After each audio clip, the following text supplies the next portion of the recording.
Гласот на Америка на македонски. Преку една деценија вашиот прозорец кон САД. А сега, директно од студиото во Вашингтон.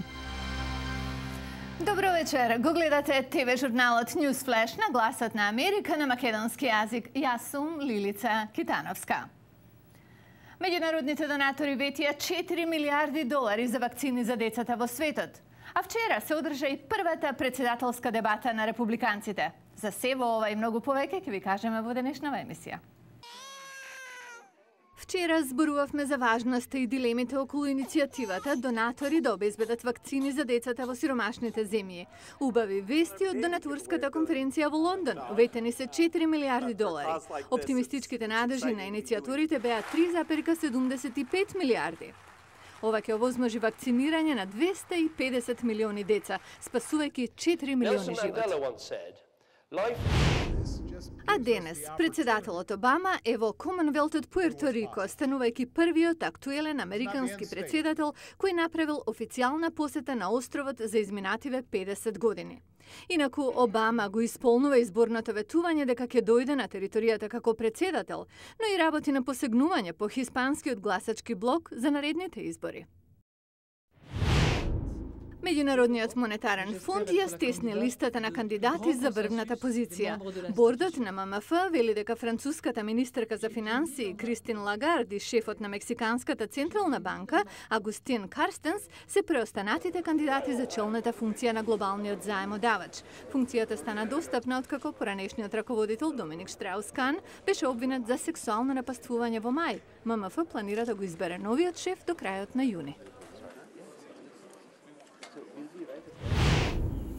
7 републиканци кои се борат за партиска номинација да му се спротистават на американскиот председател Барак Обама на изборите следната година, синоќа учествуваа во првата голема дебата на оваа кампањска сезона. Што нудат републиканците? По приложение. Републиканските кандидати го критикуваа справувањето на председателот Обама со економијата. На дебатата во Манчестер, Нью Хемпшир, тие главно се фокусираа на тоа како да ги намалат даноците и да ја намалат величината на владата, како начин да се поттикне економскиот растеж. Тој не ја креираше рецесијата, но ја направи полоша и подолга и сега ние имаме похронична долгорочна невработеност отколку што оваа држава било кога видела. 20 милиони луѓе без работа, кои или престанале да бараат работа или работа со скратено работно време.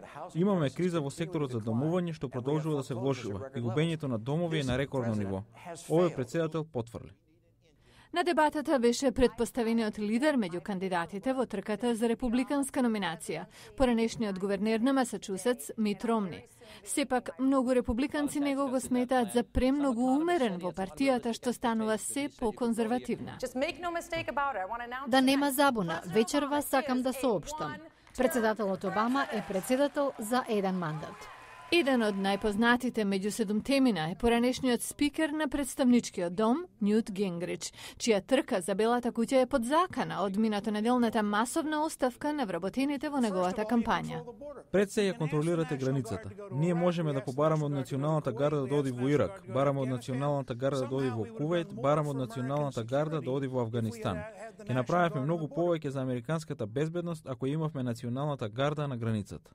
Нью Хемпшир е првата сојузна држава каде се одржуваат прелиминарните избори рано во 2012-та, 9 месеци пред општите избори што ќе одредат дали Обама, демократ, ќе остане на функцијата уште 4 години. Студиите покажуваат дека физичката активност и социјалната интеракција влијаат на подобрување на когнитивната способност на постарите лица и ги одложуваат функционалните забавувања. Студиите исто така индицираат дека никогаш не е доцна да се стане активен и да се добијат тие бенефиции. Како потврда на тврдењето, погледнете ја следната приказна за златните девојки. Дженет Викс има 75 години. Таа редовно игра софтбол, бейсбол со помека топка, на ова поле близу Вашингтон, заедно со други членки на Златните девојки, организација за софтбол за постари жени. Имаше реклама во весник во која се бараа луѓе над 50 години да играат бейсбол. Кога го видов тоа, знаев, јас сум таа. Тоа беше пред 22 години. Викс е една од 13 оригинални златни девојки. Групата денес брои над 170 членови. 68-годишната Мерилин Монро со златните девојки е 18 години. Таа е лице за односи со јавноста.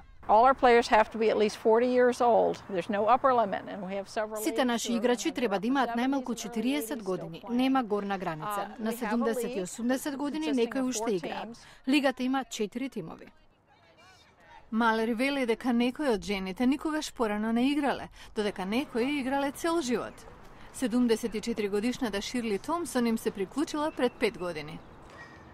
I played back in 1955 when I was in high school. Сум играла во средно училиште. На почетокот бев нервозна, но кога видов дека се забавуваат, си реков и јас можам. Купив ракавица, патики и отидов. Уживање. Томсон вели дека се чувствува поздрава од кога и да било. I have arthritis in my fingers, I can see the knots on my hands. Имам артритис во прстите, но со бейсболот останувам активна, ги користам. Ми помага да останам витална. Златните девојки го сакаат играњето, но велат најдобриот дел е пријателството. I think you need to have the friends and the backing because they all back each other. Мислам дека сите треба да имаат пријатели што ве поддржуваат. Овде сите се поддржуваме.